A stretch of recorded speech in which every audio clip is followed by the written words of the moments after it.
구독과 좋아요는 저에게 큰 힘이 됩니다. 안녕하세요. 부동산 뉴스를 읽어주는 박 팀장입니다. 저번 시간 묵시적 갱신에 이어서 두 번째 시간 전세보증금 5% 이상 증액 가능하냐? 가능합니다. 다만 주의할 게 있습니다. 전월세 상한제입니다. 이제 저번 시간은 계약갱신 청구권이었잖아요. 올릴 수 있는데 좀 예민한 부분이 있습니다. 어떤 내용들이 있는지 들어가서 설명드리도록 하겠습니다. 임대차 3법 개정된 것 중에 계약갱신 청구권 다음으로 전월세 상한제입니다. 전월세 상한제 이제 법을 보게 되면 제7조입니다. 보증금의 20분의 1, 5% 이내를 초과하지 못한다는 내용이 있습니다. 5% 이내 협의사항이에요. 다만 그 5% 이내에서 그 지역마다 고려해서 뭐 3% 할 수도 있고 4% 할 수도 있고 2% 할 수도 있습니다. 그거는 거기서 정할 수 있다는 내용이 있습니다. 그러니까 최대 5% 이상 못 올리는 내용입니다. 근데 어떻게 올려? 그건 차후에 나옵니다. 첫 번째 시간에도 말씀드렸지만 이 내용은 주택 임대차 보호법 그 개정 그 해설집에 나와 있기 때문에 궁금하시면 국토부에 들어가면은 그 자료를 다운받을 수 있습니다. 계약갱신 청구권 5% 무조건 올릴 수 있다. 자, 임대료를 증액하거나 이제 계약이 만료돼서 증액하거나 계약갱신 청구권을 요구할 때 적용되는 겁니다. 5% 이내요. 언제 하냐? 이럴 때 하는 겁니다. 그런데 5%를 무조건 올려줘야 되는 게 아니라 얼마든지 협의가 가능하다는 내용 갖고 있습니다. 이런 내용이 있습니다. 근데 이런 내용으로 언론이나 뭐 유튜브 하신 분도 있고 블로그 하신 분도 있지만 그러니까 생각이 어떤지 모르겠지만 이거 갖고 장난치시는 분들이 있어요. 어떤 거는 절대 못 올리는 임차인 동의 없으면 10원도 못 올린다 이렇게 올리시는 분들이 있는데 아닙니다. 현장에 정말 있었던 분인지 모르겠지만 제가 거의 20년 가까이 중개업을 하면서 그전에는 이런 요일도 없었죠. 이렇게 퍼센테이지가 없는데도 보통 임대인 요구사항이 있으면 웬만한 거기사항을 다 맞춰줍니다. 그렇지 않으면 나가요. 왜? 더러워서. 서로 얼굴 붉히기 싫기 때문에 돈이 없다고 다 무슨 죄인입니까? 나쁜 사람 아닙니다. 본인이 어떤 사정이 있어도 임차로 살 수 있는 거잖아요. 대부분 임대인 요구사항을 다 들어줘요. 얼마든지 협의가 가능한데 이거 계약갱신 청구권 말고 이 전월세 상한제 갖고 장난치는 분들이 있어요. 왜곡하시는데 그분이 진짜 어떤 의의를 저희를 갖고 말씀하신지 한번 대화를 해보고 싶어요. 얼마든지 협의를 통해 임대료를 정할 수 있지만 거의 임대인 요구사항 들어준다고 보시면 됩니다. 왜? 더 살아야 되는데 얼굴 붉히고 살기 그렇잖아요. 더러워서라도 올려줍니다. 이해하시겠습니까? 조금 격양된 말로 이제 전달했지만은 거의 대부분 그런 걸로 왜곡하시는 분도 있어서 답답해서 하는 말입니다. 임차인들 그렇게 한 100명을 치면 한 명 될까 말까 합니다. 제가 거의 20년 되면서 이런 거 갖고 싸우는 임차인들 거의 본 적이 없습니다. 제가 말한 대로 그게 요구사항이 너무 어려우면은 나갑니다. 딴 데 가버려요. 그런 경우가 상당수가 많습니다. 자, 계약갱신 청구권 5% 올릴 수 있다. 임차인 동의 없으면 못 올리는 겁니다. 아니, 임차인 동의가 없으면 못 올리는 게 아니라 5% 이외에 협의를 통해서 올릴 수 있는 거예요. 앞에 제가 보여드렸죠? 이 내용이요. 얼마든지 협의를 통해서 하는 거지. 이거 안 돼도 분쟁 절차 간다 한다는데 아까 말씀드린 대로 이거 안 올려주고 끝까지 우겨서 사는 분 별로 없단 말이에요. 대부분 다 올려주고 5%까지 올려줍니다. 5%면 땡큐입니다. 땡큐. 본인들이 임차로 안 살아봐서 그래요. 5%뿐 아니라 그전에는 그 이상도 올리고 살았습니다. 본인들이 그렇게 안 살아보니까 임대인 입장에서만 말씀을 하는 겁니다. 현장에서 안 겪어봤는지 모르겠어요. 겪어본 사람이 그렇게 얘기했다면 그거는 진짜 나쁜 사람인 거죠. 거의 대부분 5% 이내에 올려줄 겁니다. 거의 이거는 어쩔 수 없는 현장에 봤을 때는 어쩔 수 없는 흐름이에요. 왜? 2년 더 살아야 되잖아요. 자, 본인이 그거 갖고 나쁜 사람 인식으로 갖기 싫거든요. 그래서 보통 임차인의 동의가 없는 게 아니라 임차인의 협의를 해서 보통 5% 이내에 협의를 하게 됩니다. 그러니까 만약 보증금 2억이다 그러면 1000만원 올려주는 걸로 하고 더 삽니다. 그렇게 생각하시면 됩니다. 거의 대부분 다 그래요. 오늘의 이야기는 그게 아니지만 그런 왜곡된 기사들을 많이 봐서 제가 미리 말씀을 드린 겁니다. 좀 그런 부분 아닌데 전달해 줘서 정말 죄송합니다. 자, 5% 이상을 올릴 수 있다. 단 조건이 있습니다. 뭔 조건이냐? 자, 임대인과 임차인이 합의로 5% 초과하는 계약을 할 때는 계약 갱신 청구권을 행사하지 않는 경우는 가능합니다. 왜? 임차인은 차후에 계약 갱신 요구권을 한 번 더 사용할 수 있어요. 왜? 5% 이상 올렸기 때문에. 자, 밑에 보십시오. 계약 갱신 청구권 사용 시 5% 이상 올릴 수 있다? 안 됩니다. 이렇게 보시면 법이 제10조 2에 이 법에 위반된 약정으로 임차인에 불리한 것은 효력이 없는 거예요. 그래서 임차인은 두 가지를 초이스할 수 있는 겁니다. 두 가지를요. 그러니까 만약 그 계약갱신 청구권을 사용해서 5%는 협의, 그러니까 5%만 올려주면 살면 됩니다. 그렇지 않은 경우는 8%, 뭐 10% 올려주고 그 다음에 계약갱신 청구권을 사용해도 되는데 거기서 문제가 발생되는 게 있어요. 그건 제가 좀 이따 설명드릴게요. 자, 그만 말씀대로 2년을 더 살 수가 있어요. 이 케이스도 나왔습니다. 두 가지를 선택하는 거예요. 자, 8% 증액했으니까 그냥 미만으로 5% 미만, 그러니까 5% 거의 5% 올려주고 살고 다음에 계약갱신 요건을 행사하던가 아니면 여기 계약갱신 요건을 행사하던가 아니면은 이거를 행사하여 5% 미만 행사하던가 두 가지 방법이니까 하나는 계약갱신 요건을 행사를 해서 5% 미만으로 할 건가 아니면 계약갱신 요건을 2년 뒤에 행사할 걸로 생각하고 8% 올려줄 건가. 왜냐면 이제 돈이 여유가 있으면 할 수가 있잖아요.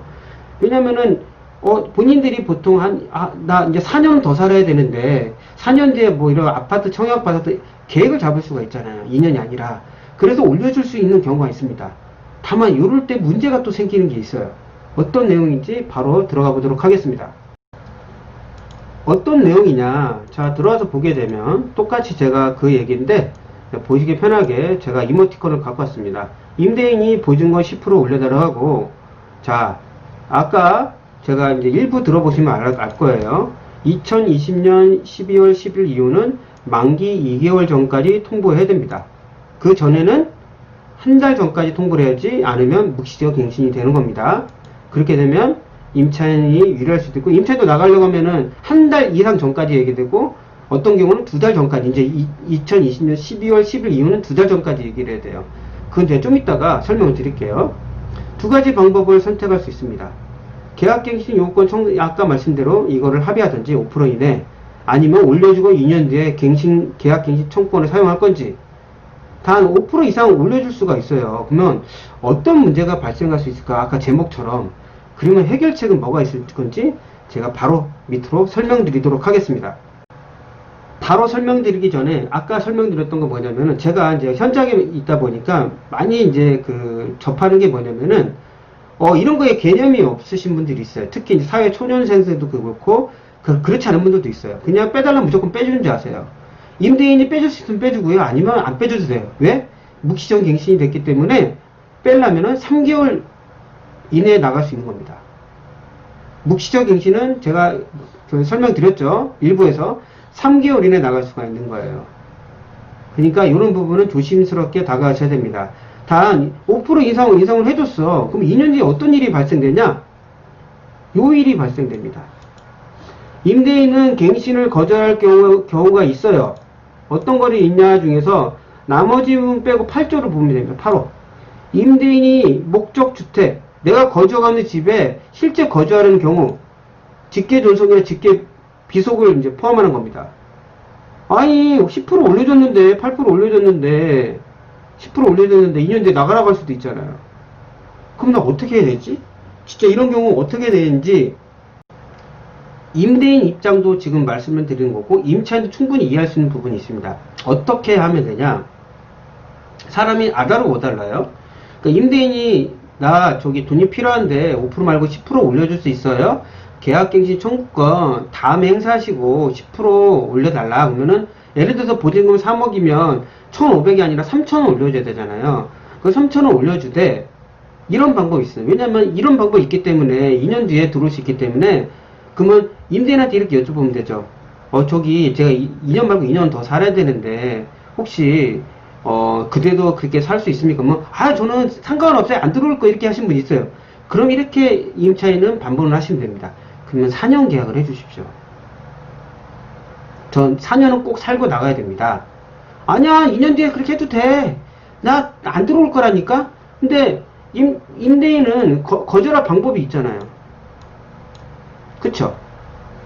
그렇기 때문에 계약서에 4년 계약을 쓰는 겁니다. 그러면 서로 클리어하게 되는 거예요.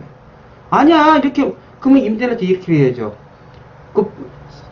저는 4년 계약 해주려는데 본인이 4년 계약을 안 해준 거는 어떤 저희가 있는 거 아니냐. 그럼 나 2년 계약만 하겠다, 5%만. 그럼 임대인이 할 말이 없는 거죠. 그럼 서로 클리어가 되는 겁니다. 임대인 입장에 당장 돈이 필요하시면은 임차인이 요구사항을 이렇게 들어주시면은 충분히 대처가 서로 가능하다고 봅니다. 괜히 이런 말 한마디 부분 때문에 감정이 상할 수가 있는 부분이기 때문에 제가 만약 중간 부동산에 저한테 물어본다면 서로 이렇게 조율을 시켜주는 게 제일 좋다고 봅니다. 안 싸우는 게 제일 좋잖아요. 뭐 싸워가지고 누구 나가고 이걸 할 수 있는 상황이 아니기 때문에 어떤 부분이 또 뒤에 있는지 이런 부분이 또 후에 어떻게 벌어지는지 또 설명을 드리도록 하겠습니다. 처음에 계약갱신 청구권 행사 안 하면 되지 않겠냐 이래서 뭐 이런 임대인 뭐 카페나 이런 거에 대해서 막 말도 안 되는 게 막 돌아다니고 했거든요. 이제 이런 그 갱신 청구권 해가지고 해설집이 나온 얘기로 모든 게 끝났습니다. 자, 거절하고 본인이 들어온다고 해놓고 세입자한테 임대를 준 거예요. 그러면 예를 들어서 이런 경우가 있잖아요. 그전에는 이제 뭐 이게 나온다고 했지만 제가 다음 장에서 갱신된 걸 보여줄 거예요. 법이 확대된 게요. 내가 이제 서울에 살았어요. 근데 서울 근처에 살면은 알 수 있잖아요. 근데 예를 들어서 내가 뭐 지방에 뭐 여수로 내려갈 수도 있고, 거제도 뭐 울산 뭐 진도 이거 아무 데 내려가서 살 수 있잖아요. 근데 그걸 언제 와서 확인을 해요? 솔직히 더럽잖아요. 그러니까 뭐 확인해, 이사 갔는데 확인할 수 있습니다. 자, 2년이 지나기 전에 제3제 임대한 경우 원칙적으로 임대인은 종전 임차인이 입은 손해를 배상해야 된다. 다만 외적인 사항은 있다. 자, 여기 밑에 보십시오.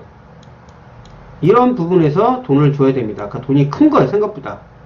저는 그냥 어떤 부분이 있는데 이 세 가지 중에서 손해에 비해서 제일 큰 거, 거기서 임대인이 줘야 됩니다. 왜? 거짓을 했기 때문에. 다만 정당한 사유가 있는 경우는, 불가피한 사유인 경우는 뭐 이런 경우가 있다. 그럴 때는 사유를 피한다는 의미인데요. 자, 여기 밑에 또 보겠습니다. 어떻게 그 허위된 걸 볼 수 있냐. 뭐 이런 부분은 크게 뭐 어쩔 수 없는 경우는 어쩔 수 없잖아요. 근데 이런 경우 거짓으로 할 때, 이럴 때는 갱신거절 임차인 임대차 정보 열람권을 확대했습니다. 예전에는 열람할 수 있는 거는요, 이해 당사자, 그러니까 세입자는 열 수 있고요. 그 다음에 변호사 이런 분은 열 수 있습니다. 아마 법무사도 열 수 있는 걸로 알고 있는데 그것까지 잘 모르겠어요. 근데 공인중개사는 못 열어요. 뭐 법에 무슨 책임범위 이따만하게 크면서요, 이런 것도 못 열게 해요. 그러니까 일이 벌어지는 겁니다. 어떤 경우에는 만약 원룸이나 다가구 이런 거 있잖아요. 원룸 이런 부분이나 이런 부분에 세입자 부분에 전세 보증금 전체가 알 수가 없는데 이런 부분을 확대시켜주지 않았어요. 공인중개사한테. 공인중개사 언제 볼 수 있냐? 경매가 들어왔을 때는 볼 수가 있습니다. 경매가 들어오면은 볼 수 있어요. 그런 부분은 그 용지만 가가면 열람이 가능합니다. 그래서 이렇게 그렇지 않은 경우에도 지방에서도 열람을 할 수가 있다. 거기 동사무소 가면은 열람을 확대할 수 있는 거예요. 동네에서. 굳이 서울 안 올 필요가 없습니다. 자, 이렇게 또 법이 있어요. 아, 나 공실로 비워줄 거야, 2년 동안. 여기 있잖아요. 나 그냥 1년, 2년 비워줄 거야, 라는 분도 있어요. 2년 비워두면 되지 않겠냐? 이게 비워두면 안 들어온 거 알잖아요. 걸립니다. 다만, 입주를 하기 전 뭐 이거 하는 경우는, 뭐 이런 경우는 할 수 있는데, 근데 그 2년 동안 지켜보면 되잖아요. 수시로 열람해 보면 됩니다. 그럼 2년 동안 공사하지는 않거든요. 그러니까 이런 부분이 예민한 부분이 있어요. 만약 내가 예를 들어서 이렇게 해서 중간에 나갔단 말이에요. 10% 올려주고 열받죠. 임차 입장에서. 본인 들어온대요. 그러면 대처 방법은 이거밖에 없는 거예요. 정말 들어온지 안 들어온지는. 들어오면 어쩔 수 없죠. 그래서 아까 말씀드린 대로 올려달라고 할 때는 그냥 4년 계약 해버리십시오. 맘 편하게. 본인도 오래 산다고 하면 4년 계약 해버리시면 되는 거예요. 근데 2년 임대인 실적하면 5% 하면은 임대인도 할 말이 없는 거죠. 그런 부분은 서로 조율하는 게 하는 거지, 무조건 뭐, 임차인 동의 없으면 뭐 10원도 못 올린다 이렇게 올리는 사람들도 있어요. 유튜브도. 정말 진짜 반성하셔야 됩니다. 그건 협의입니다. 협의인데 거의 5%에 끝납니다. 이건 현장에서 너무 무수히 봤던 상황이라 진짜 제가 거의 20년 다 돼가는데 그 손가락이 뽑힐 정도예요. 그런 분들은 거의 없습니다. 오늘 들려드렸던 내용은 5% 이상 올릴 수 있습니다. 그리고 계약갱 시청권을 사용할 수 있어요. 다만 이런 부분이 있기 때문에 만약 임차인 입장을 하면은 이런 부분은 대체해야 되고 임대인도 임차인 부분을 헤아려 줘야 됩니다. 왜? 아까 말씀드린 부분 거절할 수가 있거든요. 그러니까 이런 부분에서 올려드릴 때는 두 분이 확고한 의지로 서로 신뢰를 갖고 계약을 해야지 안 그러면 분쟁밖에 생기지가 않습니다. 이런 부분 잘 해결해서 본인이 돈이 필요하니까 임차인한테 요구할 수도 있잖아요. 그런 부분은 어차피 서로 살아가는 세상입니다. 법은 있지만 법 위에 서로 이해 협의를 해서 살면 되는 겁니다. 무조건 법이라고 그걸 꼭 정하는 건 아니거든요. 오늘 들려드렸던 내용 혹시 진짜 이런 중요한 사항이 생길 때 터질 수가 있습니다. 도움이 될 거라고 저는 생각하거든요. 좀 궁금증이 풀렸다고 하면은 구독과 좋아요 눌렀으면 정말 감사하겠습니다. 다음에 더 나은 부동산 뉴스로 찾아뵙도록 하겠습니다. 끝까지 들어줘서 정말 감사합니다.